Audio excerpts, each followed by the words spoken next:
தம்பி ஊருக்கு போனாலும் போனால் நாங்கள் நல்ல சாப்பாடுன்னு ஒன்று செய்யறதே இல்லைங்க. நல்ல சாப்பாடுனா ஒரு சாம்பார், ஒரு பொரியல் அந்த மாதிரிலாம் பண்ணுறதே இல்லை. மேக்ஸிமம் வெரைட்டி ரைஸ் இல்லை தயிரோடு சாப்பிட்டுக்கிறது, இல்லை கம்மங்கூழ் செஞ்சுக்கிறது அந்த மாதிரி தான் பண்ணிக்கிறோம்.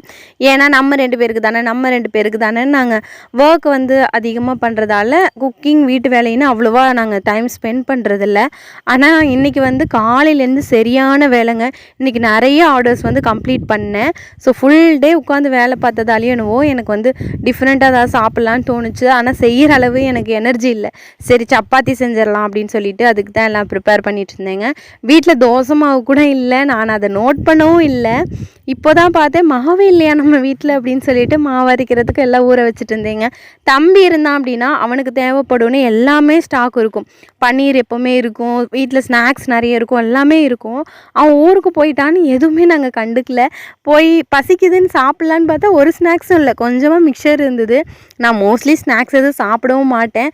இந்த மிக்சர் மட்டும்தான் எனக்கு பிடிக்கும். சாரி, அது சாப்பிட்டுட்டே வேலை செஞ்சுட்டு இருந்தேன். எப்போவுமே செவ்வாய்க்கிழமை நம்ம வீட்டில் சாமி கும்பிடுவோங்க. அதனால் நம்ம செடியில் பூக்கிற பூவெல்லாம் ஒரு வாரம் ஃபுல்லாக சேர்த்து வச்சுருந்தேன். பார்க்கும்போது கம்மியாக தான் இருந்தது, ஆனால் கட்டுன அப்புறம் நிறைய இருந்தது. ஆனால் நம்ம வீட்டில் தனியாக வந்து முருகர் ஃபோட்டோ அந்த மாதிரிலாம் இல்லை. அதனால் அந்த ஃபோட்டோவில் எவ்வளோ பூ வைக்க முடியுதோ அவ்வளோ மட்டும் வச்சுட்டேன். ஆனால் ரொம்ப ஹாப்பியாக இருந்தது. ஏன்னா இன்றைக்கி ஃபுல் டே ஒர்க் பண்ணாலுமே நிறைய பெண்டிங் ஒர்க்லாம் முடிச்சிருந்தேன். அதனால் ஒரு சாட்டிஸ்ஃபைடாக ஃபீல் ஆச்சு. எனக்குமே இந்த குக்கிங், க்ளீனிங்னு இதையே காட்டுறதுக்கு போரிங்காக தாங்க இருக்குது. ஆனால் ஸ்டிச் பண்ணும்போதே என்னால் வீடியோ எடுக்கவே முடியல. வீடியோ எடுத்துகிட்டு இருந்தேன்னா வேலையே நடக்க மாட்டேங்குது. அதனால் எனக்கு அந்த வீடியோஸ் எடுக்க முடியலங்க. இனிமேல் கண்டிப்பாக இன்ஃபர்மேட்டிவ் வீடியோ ஷேர் பண்ணுறேன்.